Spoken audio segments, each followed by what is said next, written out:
Muchas gracias a todos ustedes por esta atenta invitación. Espero que se encuentren bien. Mi saludo fraterno para los amigos, colegas desde Manabí.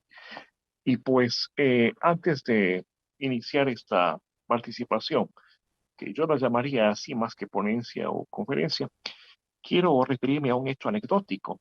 Se atribuye a Bolívar la frase que dice los mayores majaderos del mundo o los tres grandes majaderos hemos sido Jesucristo, Don Quijote y yo. Bueno, no les ofrezco dedicar un libro a Jesucristo ni hablar desde ese tema, pero pues sí dediqué un libro a Don Quijote y lo revivimos aquí desde Riobamba para el Ecuador y el mundo. Pero también acaba de salir de las prensas un nuevo libro de mi autoría. Es este libro que les estoy presentando, que se llama Mis delirios sobre el Chimborazo, 200 años de historia, memoria, contextos y representaciones. Es la primera mención pública que estoy haciendo a través de redes de este trabajo y pues me complace hacerlo en el contexto de las jornadas cervantinas Manabí 2022. Ya entrando en materia, pues a más de, desde luego, de comprometerme a realizar un conversatorio sobre esta nueva publicación, pues quiero compartir algunos puntos de vista en torno a lo que hemos llamado la hermenéutica y el divertimento en el contexto de lo que son las lecturas en torno a Cervantes y Don Quijote. Yo he preparado una pequeña serie de diapositivas, son muy pocas, creo que son unas 9. Si es que las pueden poner, sería de alguna ayuda para quienes quisieran tomar el dato. De lo contrario, pues no son imprescindibles. Estos 7 tomos, sin embargo, han sido celebrados, pero también han sido vilipendiados. Curiosa paradoja para quien hizo una obra monumental en torno a Cervantes. Se habla de esta obra como objeto de copia, de saqueo o de plagio, pero también de insulto hacia su autor. Ha habido mucho de esto realmente. Este es un tema, digamos, complejo, denso, y desde luego da lugar a que siempre existan vacíos y lagunas y faltas de consenso. Bueno, ¿cuántas biografías se han escrito y publicado de Cervantes? Seguramente existe un censo, ¿no? Pero yo calcularía que deben rebasar las 200 o más de semblanzas y aproximaciones, teniendo todas, o la mayoría de ellas, la repetición de algunos lugares comunes, de algunas frases hechas, de algunos prejuicios, de algunos mitos, de algunas apologías, en muchos casos más románticas que documentadas. Pero así es como se ha ido construyendo la biografía de Cervantes. Yo he considerado que esta propuesta de Andrés Trapiello es interesante, es pertinente, porque nos presenta una visión bastante fresca, bastante asequible. Como mencioné, se nota la maestría del narrador al hablarnos de este personaje. Y claro, aquí nos sitúa ante una paradoja, que en materia de conocimiento tenemos a Quijote y Cervantes, y parecería que de Don Quijote lo sabemos todo y de Cervantes no sabemos nada. ¿Cómo llenar este vacío o estos vacíos que se vienen dando? Y bueno, aquí nos invita a asumir, así como se ha hecho con el Quijote, una perspectiva crítica. Y como otros autores, invoca una visión bastante heterodoxa, como es la del ruso Vladimir Nabokov, literato y estudioso de la literatura, que dijo algunas frases que son bastante fuertes, pero que son de alguna manera provocativas, suscitadoras. Quizá la más famosa, aquella que dice que junto a una obra maestra, el Quijote viene a resultar algo así como un espantapájaros. Y desde luego esta frase es provocativa. Pero claro, no es solamente quien lo dijo, no vamos a quedarnos en el argumento de autoridad, sino en las implicaciones y los contextos en los que se hace una afirmación tan densa, tan inesperada. Pues recomiendo sentidamente para quienes quieran iniciarse en el conocimiento de Cervantes este libro, que no es muy extenso, pero sí es bastante rico y bastante agradable en cuanto a su lectura. Las vidas de Miguel de Cervantes, de Andrés Trapiello. Más adelante vamos a volver a un libro de Trapiello, pero en otro contexto y en otro tipo de enunciación. Vamos a pasar a la siguiente diapositiva, que pues es una pequeña provocación, un pequeño caramelo visual, para hablarles en cambio de otro tipo de abordaje. Las obras de Miguel de Cervantes de Andrés Trapiello fueron publicadas en 1993, conociéndose múltiples ediciones hasta 2004. Yo he visto en librerías de Quito especialmente que han llegado algunas reediciones de este trabajo. Y quiero referirme ahora, en cambio, a uno que se publicó en 2004 con motivo del cuatricentenario de la publicación de El ingenioso Hidalgo Don Quijote de la Mancha. Y aquí pues estamos ante un libro extenso, un libro hermoso llamado Cervantes visto por un historiador. Todos estos libros los he podido trabajar, los he podido leer y revisar. Y claro, me han dejado algunas luces, algunas ideas, algunas sugestiones en torno a ese estado de los conocimientos. Y sin embargo, algo que yo debo aclarar, yo vengo de dar desde una cantidad ínfima, pequeñísima de reflexiones en torno a Cervantes y el Quijote, pero me parece que puede ser una provocación para que ahondemos en estos asuntos.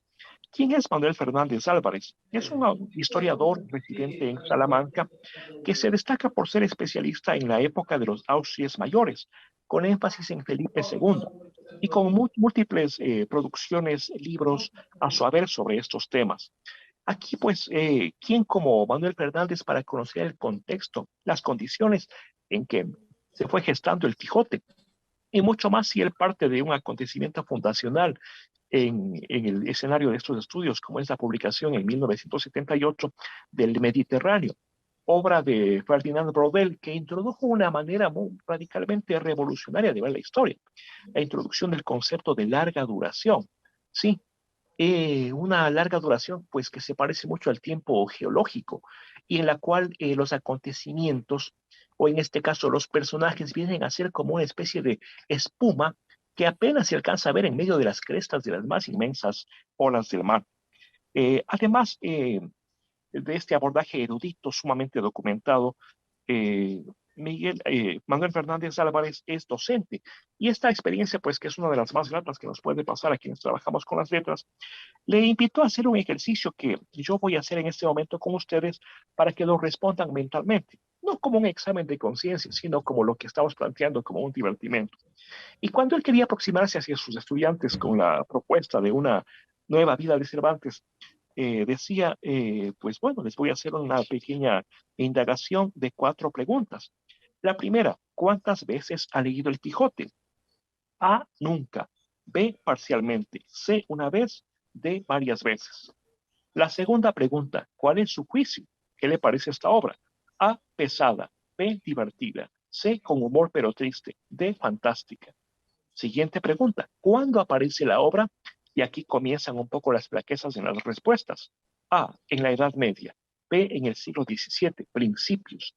C, en el siglo XVIII y D, en el siglo XX. Había personas que respondían que el Quijote es del siglo XX. Y en esto nos recuerda mucho a Monterroso, que creó un formidable personaje, Torres, que hace una recensión de una nueva edición del Quijote, como que si el Quijote hubiese salido en el momento de su enunciación en el siglo XX. Y cuarta pregunta, ¿qué pretendió? A, combatir los libros de caballerías. B, divertir. C, volcar su experiencia de la vida. Y D, las 3 cosas al mismo tiempo. Bueno, realmente provocativa, sugestiva la visión de Cervantes del historiador Manuel Fernández Álvarez. Pero como les digo, o sea, más allá de ser una mera reconstrucción, es el discurso de un historiador especializado en el tiempo de los Austrias, con énfasis en Felipe II y el contexto tan denso que le costó, que le correspondió vivir a Miguel de Cervantes. Pasemos al siguiente caso, que igualmente lo vamos a ver de manera bastante breve, es el de José Manuel Lucía Mejías. Si me ayudan con la siguiente diapositiva, aquí nos vamos a referir a un tríptico. Es una serie de 3 libros que se publicaron entre los años 2016 y 2019. ¿Sí? A aquello me estoy refiriendo. Eh, José Manuel Lucía Mejías es un historiador, un literato español especializado en varios temas, ¿no?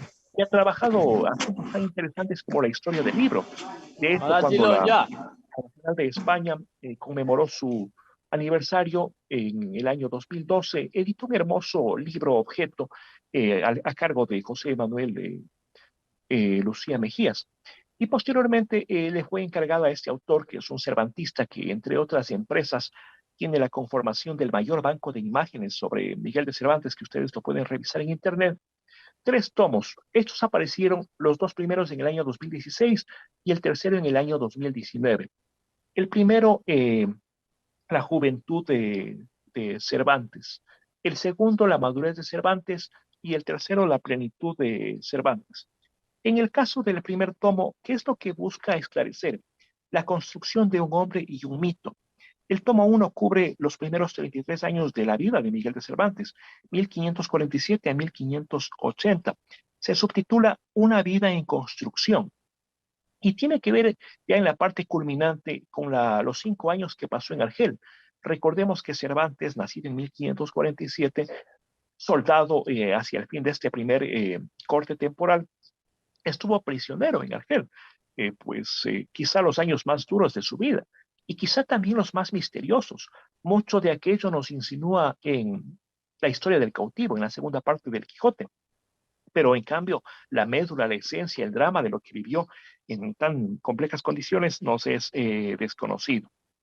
El siguiente tomo se llama La madurez de Cervantes, una vida en la corte. En cambio, tiene que ver con el retorno de Miguel de Cervantes a Madrid, el retorno que se produce en 1580. La lucha por la sobrevivencia, los años más duros, más crueles, ¿no? El hecho de verse forzado a ver una manera de sobrevivir, de salir adelante, como solemos decir. Y su sueño americano. Recordemos que Cervantes, como ha llegado a la corte por muchas ocasiones, pidió un puesto en las Américas y no fue atendido. Era tan apetecido llegar a ser las Américas que Cervantes optó por esa posibilidad, pero fueron rechazados sus pedidos, a tal punto que se le responde con una carta famosa en la que dice, busque por aquí en qué se le pueda hacer merced. Y esto da lugar a el estudio del contexto en que tiene lugar la producción literaria de Cervantes. Cómo él, por una parte, se las fajaba, como dicen los españoles, para sobrevivir, recaudando impuestos, distribuyendo lo que diríamos alimentación para los ejércitos, pero a la vez también cómo él iba incursionando en la producción literaria, en un contexto en el cual pues hay muchas plumas célebres, ¿no?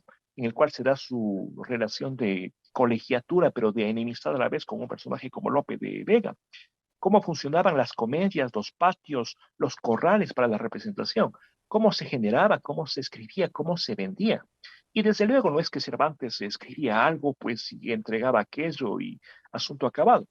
Esta producción estaba sometida a muchas posibilidades, que el que comprase la alterase, la transformase, la cambiase, la ocultase, la olvidase, lo que da lugar a que muchas obras de este periodo, no solamente de Cervantes, permanezcan desconocidas, quizá perdidas para siempre. Y finalmente el tercer tomo se llama La plenitud de Cervantes y se subtitula Una vida en papel, porque tiene que ver ya con el surgimiento del Quijote, en qué condiciones se hizo. Lo formidable de esta propuesta de José Manuel Lucía Mejías es que esclarece algunas situaciones, ¿no? Por ejemplo, pensar que Juan de la Cuesta fue el principal responsable de la impresión, lo cual es parcialmente cierto, ¿no? Aquí hay información muy rica en torno a quién fue el verdadero editor de este primer Quijote, que es Francisco de Robles. Y ve así cómo se va creando el contexto para contarnos la manera y las condiciones en que fue surgiendo el Quijote. Dice José Manuel Lucía Mejías, el lector de los libros de caballerías, que en ningún caso está marginado ni en peligro de extinción, a principios del siglo XVII será el público buscado por Cervantes y por Francisco de Robles para su particular libro de caballerías, que no es otro que el Quijote, y bien que lo consiguió, y lo hizo siendo capaz de poner distancias con los libros de caballerías de entretenimiento que son los que triunfaban en aquel momento, los únicos que habían conseguido hacerse un hueco en la malparada industria editorial hispánica, que solo a principios del siglo XVII comenzó a dar síntomas de recuperación. Será en este ambiente, en estas circunstancias, en que cobra todo su sentido la publicación de la primera parte del Quijote. Así de iluminadores y concluyentes son los párrafos de esta interesante visión biográfica de Don Miguel de Cervantes. Todavía no he culminado esta parte, pero bueno, si adelantamos la diapositiva no hay problema. Y quisiera leerles un fragmento del primer tomo, en el cual justamente se habla de lo que acabo de señalar, este contexto en el cual son publicadas y gestadas y leídas esas obras. Dice Lucía Mejías, la imprenta y la aparición de un mercado consumidor de literatura, ya sea a partir de la letra impresa o de la voz comprada en los corrales de comedias, permitió una profesionalización de la escritura. Esto es formidable porque de ser un ejercicio de desocupados o aficionados, ya pasa a ser parte de trabajadores que escriben para vivir de su trabajo, para vender sus escritos. En este contexto ha de entenderse la proliferación de los retratos autoriales, donde a un tiempo el escritor reivindica su protagonismo en ese nuevo espacio social, y también lucha por preservar sus ganancias por la difusión de sus obras. En este contexto hemos de entender el primero de los dos retratos que conocemos de Miguel de Cervantes, por más que sea de palabras y no de líneas ni de pinceladas. Desde luego, ¿cuál era el rostro de Cervantes? Es un pues asunto que está en el misterio y seguramente lo seguirá estando. Ahora, en cuanto a la propuesta editorial, si es que podemos volver a la diapositiva anterior, eh, los tres libros de José Manuel Lucía Mejías, que estamos viéndolos en este momento, son nítidamente impresos, muy bien concebidos como productos gráficos. En el caso de los tres tomos hay una riquísima explotación de los documentos, no solamente como un complemento visual, sino desde lo que los historiadores llamamos la crítica externa y la crítica interna.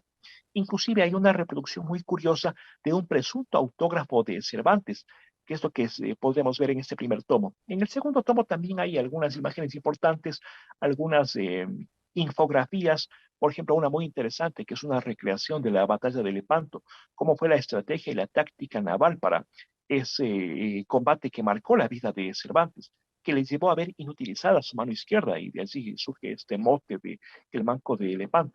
Lo curioso es que estos materiales que he señalado se publican en el año 2016 y 2019, sí tienen algún cambio en el último tomo, donde se ve menos profusión de imágenes, ¿no? Seguramente algún criterio editorial obedeció a aquello. Y las imágenes que hay predominan básicamente en blanco y negro. Es un asunto probablemente secundario, pero no deja de ser llamativo en el contexto de una obra que me parece que viene a innovar las visiones en torno a Miguel de Cervantes Saavedra. Bueno, una vez que hemos culminado esta primera revisión eh, en torno a las biografías de Cervantes, ¿a qué concluiríamos? Pues de hecho que es un personaje que sigue reclamando, como siempre, atención de los biógrafos, de los historiadores. Hay muchas biografías que han aparecido en estos años y que no han dejado de aparecer, como que los años conmemorativos 2005, 2015 han dado lugar a una eclosión, ¿no? Son varias las biografías, las semblanzas que se han mostrado, y pues yo solamente me he referido a tres de ellas que pues, me han parecido especialmente destacables. Vamos a pasar a un siguiente tranco, ya en este caso en cuanto a las visiones del Quijote.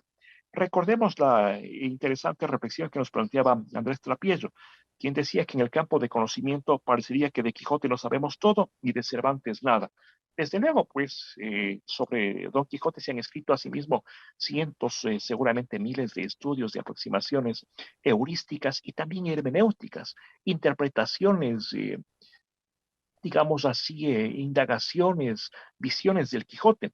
Y claro, tanto se ha escrito sobre el Quijote que ¿qué viene a ser lo pertinente? ¿Sobre qué se puede hablar? ¿O será que ya no se puede decir nada más de Don Quijote? Sobre este asunto, pues tienen que ver dos de los libros a los cuales me voy a referir. El primero de ellos, ahora sí me ayudan pasando la diapositiva, es uno que se publicó, si podemos avanzar a la siguiente diapositiva, ahora sí a las nuevas visiones del Quijote, que se publicó en la ciudad de Oviedo por Ediciones Novela en 1999. La autoría de este volumen corresponde a varios autores, como ustedes pueden ver, ¿no? A Felipe Benítez Reyes, Juan Bonilla, Antonio Colinas, Luis García Montero, Almudena Grandes, Juan Manuel de Prada, Soledad Puertolas y Andrés Trapiello. Es un pequeño libro que seguramente alguna vez llegó a Ecuador. Lo que yo dispongo es de una fotocopia de este material y me parece que es muy provocativa porque tiene algunos planteamientos novedosos en cuanto a el conocimiento de las implicaciones de esta obra Don Quijote de la Mancha. Yo voy a hablar de tres de sus apartados. El primero de ellos, la crueldad aplicada a unos muñecos. Y es formidable cómo este apartado entra en diálogo con Vladimir Nabokov. De hecho, Vladimir Nabokov tiene su libro famoso llamado Cursos sobre el Quijote, que es un libro provocador, un libro irreverente, es un libro bastante cáustico. Quizá no se le ha dado toda la importancia de vida, porque de alguna manera topa con uno de los mitos o de los monumentos de la literatura española. Y como decía, de allí surge esta frase que es demoledora, ¿no? La que compara al Quijote junto a otras obras maestras como un verdadero espantapájaros. Desde luego, esta frase debe ser considerada en el contexto en el que lo dice. En otras palabras, ¿cómo es que una obra tan mal hecha, tan contrahecha, para usar una palabra cervantina, termina erigiéndose en el contexto de la literatura española y mundial sin más como una obra maestra, una obra trascendente, una obra fundacional de la novela moderna y pues sepulturera de los libros de caballerías, paradójicamente ensayando su propio libro de caballerías. Un siguiente apartado que me ha llamado la atención tiene que ver con el Quijote de Kozintsev. Kozintsev, como ustedes saben, es un literato, perdón, es un cineasta ruso, ¿sí? Y este siguiente capítulo que he escogido para hablar brevemente tiene que ver, en cambio, no con el Quijote como la obra literaria, sino como generador de una película. En este caso, de una obra que también ha sido considerada como una de las visiones más afortunadas del Quijote, el Quijote de Kozintsev. Eh, Se han hecho múltiples adaptaciones para el cine. De hecho, pues mi presencia en las jornadas cervantinas que se hicieron en Loja y luego en Manabí tuvo lugar a propósito justamente de que tenía algún conocimiento y pudimos ofrecer unos pequeños festivales de cine cervantino. En ese contexto, yo me preguntaba por qué las adaptaciones que hay del Quijote a la pantalla grande, al cine, no toman en cuenta una aventura muy singular, como es la aventura de los leones. Alguna vez conversaba con un especialista en estos temas y pues paradójicamente había escrito algún trabajo sobre las visiones del Quijote, el papel de la vista, cuántas veces se mencionan las palabras como ojo, ojear, mirada, y se refería sobradamente al cine. Y pues no conocía que se habían hecho la adaptación de la aventura de los leones en el contexto del Quijote de Cosincer. Pues bueno, sí, quizás se le pasó por alto, ¿no? Y allí pues vendría al pelo otra frase cervantina, de vez en cuando hasta el buen Homero dormitaba. Eh, si fuera de interés profundizar sobre la relación entre Cervantes y la imagen, hay dos libros muy interesantes. Uno de ellos se llama Cervantes sin imágenes y el otro se llama El Quijote en el cine. Nos ofrecen interesantes miradas sobre estos aspectos. Y bien, este libro tiene muchos aspectos de interés, ¿no? Estas nuevas visiones del Quijote. Por ejemplo, hay otra que se refiere a Ginés de Pasamonte y ofrece tres versiones. Ginés de Pasamonte, como ustedes saben, es uno de los galiotes, uno de los personajes que van atados por cadenas y son liberados por Don Quijote, que se entera de que son llevados contra su voluntad y pues no acepta que sean prisioneros. Allí es donde aparece ese refrán que dice, hacer el bien a villanos es como echar agua al mar. Y claro, ¿quién fue Ginés de Pasamonte? ¿Por qué su importancia? ¿Por qué su trascendencia? Tomemos en cuenta que de los personajes del Quijote es uno de los pocos, de los poquísimos que está en la primera parte y reaparece en la segunda parte. Claro, en el caso de la primera parte, como uno de los galiotes, el más osado, el más taimado, el más mañoso, hasta el punto de llevar él solo más delitos a su haber que todos sus demás compañeros, y desde luego el más malagradecido. Pero sucede que reaparece en la segunda parte del Quijote como Maese Pedro, como el titiritero que llegaba con su carromato y su mono adivino. Y dio lugar a una interesante obra a la cual me voy a referir posteriormente de Martín de Riquer, que busca esclarecer quién se ocultaba detrás de la identidad de Alonso Fernández de Avellaneda, es decir, de quién se tomó los personajes de Cervantes para publicar en 1614 una segunda parte del Quijote, lo cual por una, digamos, nos pone a pensar, ¿no? Tanto éxito tuvo el libro que dio lugar a una imitación, a una parodia, a una continuación, o también en buena hora que se hizo, porque parece que Cervantes en sus años finales, afectados ya por la enfermedad y la vejez, sin embargo cobró nuevos brillos para entregarnos la segunda parte del Quijote, ya no como el ingenioso hidalgo, sino como el ingenioso caballero. Y pues acomete una sutil venganza contra el famoso Avellaneda, y la venganza consiste en no revelar su identidad. Martín de Riquer nos presenta un trabajo muy ilustrativo al respecto, que sin embargo es puesto en duda por estos autores de las nuevas visiones del Quijote, donde nos deja una pregunta muy interesante. ¿Cómo es que Ginés de Pasamonte disfraza a Jerónimo de Pasamonte?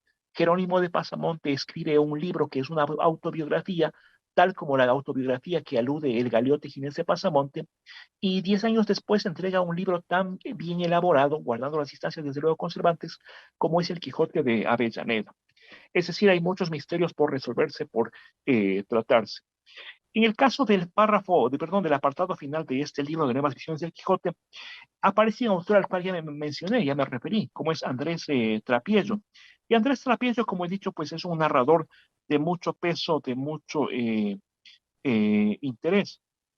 Y él nos habla del Quijote como una grande novela de amor escrita a cinco bandas. El amor que Alonso Quijano sintió por Dulcinea antes de ponerse el nombre de Don Quijote, el que éste siente por la caballería andante, en la teoría y en la práctica, en su literatura y en su ejercicio, el amor que Sancho le tuvo a Don Quijote y el amor que Cervantes siente por todos ellos y el que el lector acaba sintiendo por Cervantes. Me parece que es muy provocativa la lectura de Andrés Trapiello, pero a la vez nos deja un párrafo que es un poco sugerente. Ahora estamos reunidos, no sé, pues supongo que más de 100 personas siguiendo esta transmisión, siguiendo este evento, y desde luego, ¿a quiénes nos interesa el Quijote? ¿Hasta dónde nos interesa? Y concluye Trapiello, cada época proyecta sobre el Quijote sus preocupaciones más acuciantes. Si esto es así, ¿podemos hablar nosotros de una visión contemporánea estrictamente actual del Quijote? Y concluye, parece que no. Para muchos, sin embargo, es lo contrario. Aunque decimos muchos y estamos hablando en el mejor de los casos de 20 o 30 cervantistas en todo el mundo. Quizás se refiere a la posibilidad de elaborar una nueva edición, una nueva interpretación, una nueva hermenéutica del Quijote, o sencillamente de reparar en aspectos a los cuales no se le había ocurrido reparar a nadie más, que me parece que es lo que con sobrada maestría hace Fernando del Paso. Antes de referirme a Fernando del Paso, quiero hablarles ya con un poquito más de detalle de Martín de Riquer, un autor al que me referí en el contexto de uno de los capítulos de las nuevas visiones del Quijote. ¿Qué tal si pasamos a la siguiente diapositiva? Y vamos a ver un pequeño, bueno, no es un pequeño libro, más bien dicho, es un libro que reúne varios libros llamado Para leer a Cervantes, Barcelona, Acantilado 2003, de Martín de Riquer. Martín de Riquer es un estudioso español que falleció hace unos pocos años. Al momento de su muerte, Vargas Llosa la lamentaba y decía, personajes como Martín de Riquer deberían ser como esos patriarcas bíblicos que vivían cientos de años y seguirían alimentándonos con su sabiduría. Si pasamos a la siguiente diapositiva, allí está la portada de este libro llamado Para leer a Cervantes, de Martín de Riquer. Es un libro muy interesante, una edición muy hermosa, la que hizo Acantilado, que contiene los siguientes trabajos. El primero, Aproximación al Quijote. El segundo, Cervantes en Barcelona. El tercero, Cervantes, Pasamonte y Avellaneda. Y el cuarto, llamado Parapilla. Y que el caso de la aproximación al Quijote, este libro circuló ampliamente en muchos países de Hispanoamérica. Recordarán los mayores del auditorio, pues de los años 70, quizá 80, existían entonces las ediciones de Salvat, que circulaban semanalmente. Así se publicó este pequeño libro, bueno, llamado Aproximación al Quijote, que es un formidable ejercicio de provocación, que es una suerte de vademecum, de guía para quien quisiera entrar al Quijote sin miedo, sin prejuicios y disfrutar de la lectura. Es formidable en cuanto nos va despojando de ciertos mitos, ¿no? Por ejemplo, el plantearnos ejemplos de literaturas pastiche que Cervantes introduce en su discurso como una especie de tomaduras del pelo hacia el lector y cómo el lector debe ser cauto para entender cuándo Cervantes habla en un lenguaje carnavalesco y cuánto en realidad nos estaba proponiendo un seguimiento a sus personajes y a la historia que cuenta en torno a ellos. Esta aproximación al Quijote además es interesante porque va introduciendo términos que se han vuelto corrientes, ¿no? Para sintetizar un poco la visión de la primera y sus diferencias con respecto a la segunda. Por ejemplo, cómo en la segunda parte se cumple un proceso de quijotización de Sancho Panza y de sanchificación de Don Quijote. Por ejemplo, en el caso de la quijotización, cuando Sancho Panza comienza a seguirle la corriente, no cuando comienza a ver lo que ve Don Quijote, sino cuando comienza a asumir su lenguaje, sus palabras, las trastrueca, las da la vuelta, pero en cambio va confundiendo deliberadamente a unas campesinas con Dulcinea y sus damas de compañía, o como pues también en este caso, un objeto tan prosaico como una vacía de barbero se convierte en un yelmo y Sancho Panza lo denomina el vaciyelmo. y a la vez cómo Don Quijote, en cambio, va cobrando sentido de la realidad y pues advirtiendo algo muy doloroso, que lo que él ve en su imaginación o lo que creía ver no concuerda con su realidad. Existen muchos libros en esta línea. Por ejemplo, Salvador de Madariaga escribió uno llamado Guía del Lector del Quijote. Y E. C. Riley, un especialista norteamericano, compuso una introducción al Quijote. Son solamente dos ejemplos, porque desde luego hay muchas motivaciones al Quijote, unas más extensas, otras más grandes. Gregorio Vidal, por ejemplo, perdón, César Vidal tiene un hermoso trabajo bastante amplio llamado Enciclopedia del Quijote, que es un abordaje más erudito. De estos mencionados, me parece a mí que una buena guía para quienes quisieran adentrarse en los misterios, en la riqueza, en los placeres que da el Quijote, ese es el libro de Martín de Riquet, Aproximación al Quijote, que hace parte de este tomo de Acantilado. Pero este tomo no se queda solamente en esta aproximación, que recomiendo sentidamente, sino que también incluye trabajos como Cervantes en Barcelona y Parapilla. Este último, un ensayo en torno a este personaje Ginés de Pasamonte. Pero antes de eso nos presenta un libro pequeño inserto allí llamado Cervantes, Pasamonte y Avellaneda. Recordemos que así como Martín de Riquer tiene a su haber varias ediciones del Quijote, también tiene a su haber una edición en 3 tomos en la Biblioteca Hispánica Gredos del Quijote de Avellaneda. Y pues es un gran conocedor. No quisiera apelar al argumento de autoridad, pero pues hay que decirlo.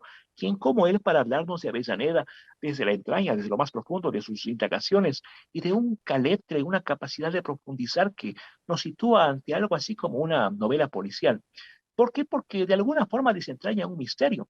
En el caso de este libro, Cervantes, Pasamonte y Avellaneda, justamente plantea que Ginés de Pasamonte es una caricatura, es una burla de Jerónimo de Pasamonte, un contemporáneo de Cervantes cuando fueron soldados, que seguramente quiso hacer daño a Cervantes, quiso acusarlo de sodomía, quiso acusarlo pues, de cornudo, y claro, Cervantes digamos, se venga caricaturizándolo como Ginesillo de Parapilla, o como el peor de los galeotes, como el más cruel, desalmado y taimado.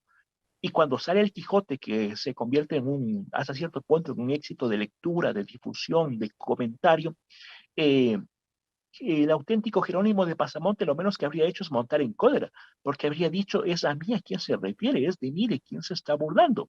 Y eso lo habría llevado a escribir esta segunda parte del Quijote llamada El Quijote de Avellaneda, publicada no en Madrid, publicada seguramente en alguna imprenta, digámoslo así, fantasma, una edición pirata, puesto que los libros debían seguir un proceso muy riguroso para tener autorización. Y es curioso que se haya autorizado un libro en el cual no se consta el nombre verdadero de su autor. Uno de los tantos mecanismos para despistar, cuando por otra parte ya comenzaban a darse fenómenos tan interesantes como el hecho de que existían las ediciones piratas que se iban haciendo ya fuera de España para un libro que comenzaba a venderse bastante bien y que también a poquísimos años ya comenzó a leerse y a comentarse en América. Sentidamente recomendable esta lectura de Martín de Riquel. Y bueno, ahora sí me voy a un personaje que mencioné, a un literato, concretamente un mexicano, que es Fernando del Paso. ¿Qué tal si pasamos a la siguiente diapositiva? Y así me refiero a este hermosísimo libro llamado Viaje alrededor del Quijote. Este libro me parece realmente hermoso y sorprendente. ¿Por qué razón? Porque en él, Fernando del Paso, un gran literato español, perdón, mexicano, eh, es capaz de reparar en aspectos a los que nadie se le había ocurrido fijarse. Y dice, bueno, aquí hay cosas que están fallando, aquí hay situaciones que no funcionan. Por ejemplo, el hecho de que, ¿cómo es que Don Quijote llega a su casa y no se da cuenta que donde había una puerta hay una pared? Es decir, que ese oramen está tapiado por un presunto encantador que se robó sus libros o que los desapareció. Es decir, pues así hay muchas, advierte muchas inexactitudes, inconsistencias en el Quijote, pero lo hace en debate con estudiosos del Quijote.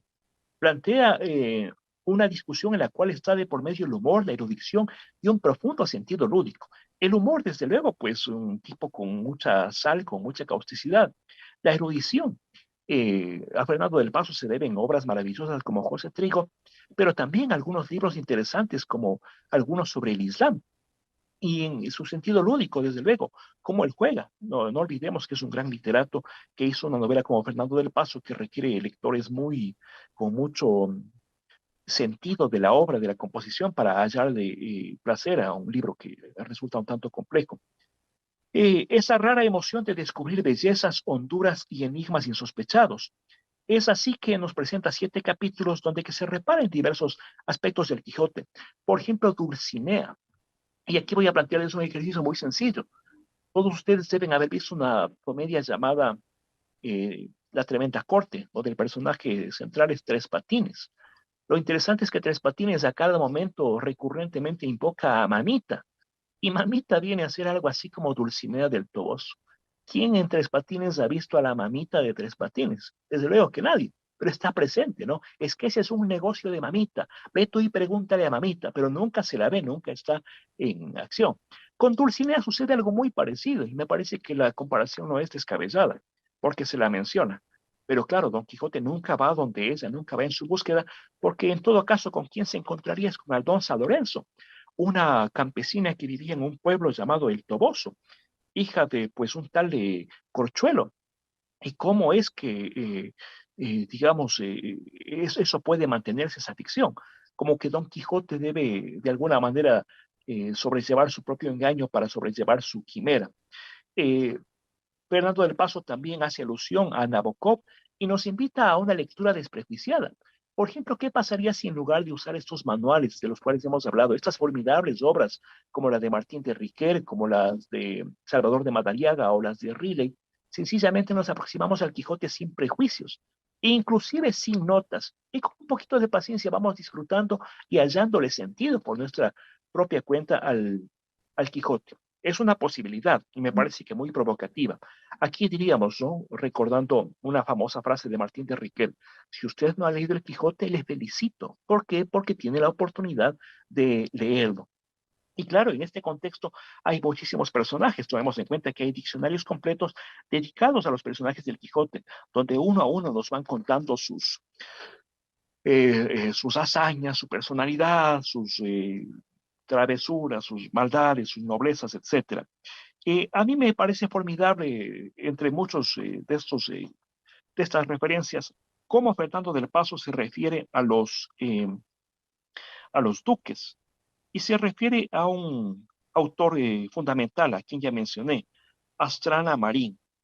Dice Fernando del Paso, cita a varios de esos innumerables comentaristas y por último de los duques, a quienes llama con frase no del todo desafortunada, empresarios de la imaginación de Don Quijote. Dice Rosales, Luis Rosales, uno de los tantos autores del erudito aparato referencial de Fernando del Paso. Y escuchen esta enumeración, según Luis Rosales, que son afables, hospitalarios, generosos, alegres, inteligentes, regodeadores y amigos de San Juanadas, magnánimos, democráticos, sensibles y más partidarios de pájaro en mano que de buitre volando, imaginativos, disponibles, verbeneros, corteses y capaces de pedir prestado un peine, originales, llanos, festejadores, pródigos, pulpitodontes, enamorados, liberales, simpáticos y dispuestos a volver a empezar, discretos, cultos, independientes, jóvenes, y por si todo esto fuera poco, lectores del Quijote. Recordemos que cuando Quijote llega con Sancho al Palacio de los Duques, es la primera vez que siente que sus sueños se hacen realidad, que es tratado como amerita ser tratado, ¿no? Como un caballero andante con muchas hazañas a su haber. Y pues retoma su disquisición ya Fernando del Paso y dice, letanía que impresiona solo si no se piensa en la contrapartida, porque para mí a los duques no se les puede y debe tildar de groseros, siniestros, impúdicos, mezquinos, ignobles, prepotentes, autoritarios, desvergonzados, hipócritas, indignos, inescrupulosos, soberbios y ruines, y también pollones y malandrines, pelones, viles canallas, mentirosos, antipáticos, despreciables, y hasta 30 y más epítetos que todos les son endilgables, que cada lector lea y juzgue, y decida si se inclina por condenar a los duques o si su bondad y su tolerancia los lleva a perdonarlos. Punto seguido. A. Se me olvidaban dos adjetivos, y de putas y cabrones. Es decir, pues desde el humor, desde el uso de un lenguaje que de pronto puede parecer no muy delicado, pero nos brinda una nueva visión de los duques. Es un libro que sentidamente recomiendo, este viaje alrededor del Quijote. Por cierto, aquí yo quisiera intercalar un par de circunstancias. En el año 2016, en que tuvieron lugar las primeras jornadas cervantinas organizadas, en este caso por la Universidad Técnica Particular de Loja, con la participación de la Academia Ecuatoriana de la Lengua, debió estar Fernando del Paso. Quienes estuvimos en ese evento lamentamos profundamente que no estuviera este importante literato español. Cuánto me habría encantado conocerlo, compartir mi pequeño trabajo sobre Cervantes.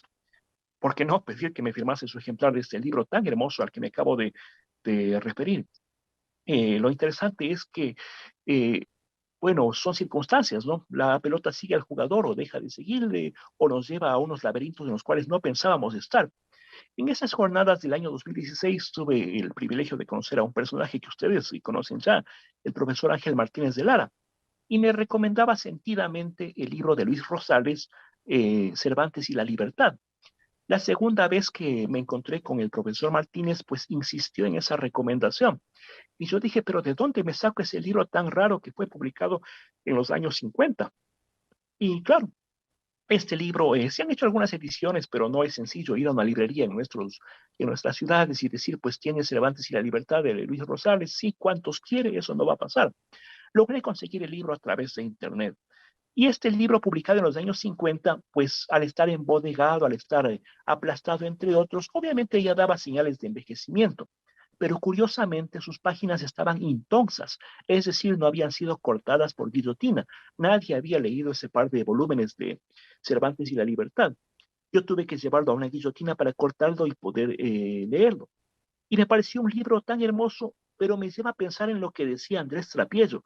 ¿A cuántos puede interesar realmente esto, no? ¿Serán pues unos cientos o serán unos pocos puñados de, de, de, digamos, de chiflados que andamos interesados en las locuras de Don Quijote y en toda la complejidad de esta obra? Sentidamente, pues recomiendo estas lecturas. Y ya para finalizar esta intervención, que no quisiera que se vaya más allá del tiempo que tenía inicialmente asignado, quiero referirme ya a otro tipo de discurso. ¿Qué tal si pasamos a la penúltima diapositiva? Y vamos a hablar ya más bien de las recreaciones de Don Quijote en la literatura. Desde luego, pues la primera recreación, o al menos la primera recreación documentada, o parodia o continuación, vendría a ser el propio Quijote de Fernández de Avellaneda, a lo mejor escrito por Jerónimo de Pasamontes y Gómez Martín de Riquet. Pero desde entonces no han dejado de hacerse imitaciones, parodias, obras inspiradas en el Quijote y otras que le inventan continuaciones, nuevas aventuras. Es el caso muy interesante el que eh, varias de esas continuaciones se hayan hecho en Ecuador. Mencionemos así brevemente, por ejemplo, el caso de Don Quijote en la Gloria de Carlos Bolívar Sevilla, un escritor ambateño que hizo su propio Quijote, poesía de ultratumba. En el caso de Juan Montalvo, el famoso libro Capítulos que se le olvidaron a Cervantes. Y cómo no, una novela que se publicó hacia 2005, como es Sancho Panza en América o La Eternidad Despedazada, de un escritor ecuatoriano y diplomático, Alfonso Barrera Valverde. Bueno, menciono estos como algunos datos entre muchísimos que se pudieran hacer de obras que han tenido una continuación, una segunda parte. En el caso de los que he escogido para referirme son dos. El primero, Ladrones de Tinta, de Alfonso Mateo Sagasta. Este autor repara también en Avellaneda, ¿sí? Eh, Se pregunta, ¿escribió o no ese Quijote? ¿Por qué lo escribió? Se refiere al contexto editorial del Quijote, a la furia de Francisco de Robles, el editor, que encarga buscar al plagiador y encarga a un investigador, digámoslo así, llamado Isidoro de Montemayor, quien no lo encuentra, pero advierte de alguien que quiere llevar a Cervantes a la hoguera acusándolo de sodomita. Y claro, aquí es donde un poco revela desde el punto de vista del discurso literario qué circunstancias se encuentran detrás de la aparición de este falso Quijote. Y es formidable la lectura, pero me parece a mí que es igualmente riquísimo el contexto en el cual se habla de las prácticas lectoras del tiempo de Cervantes. ¿Cuántas veces hemos escuchado hablar de la literatura de Cordel?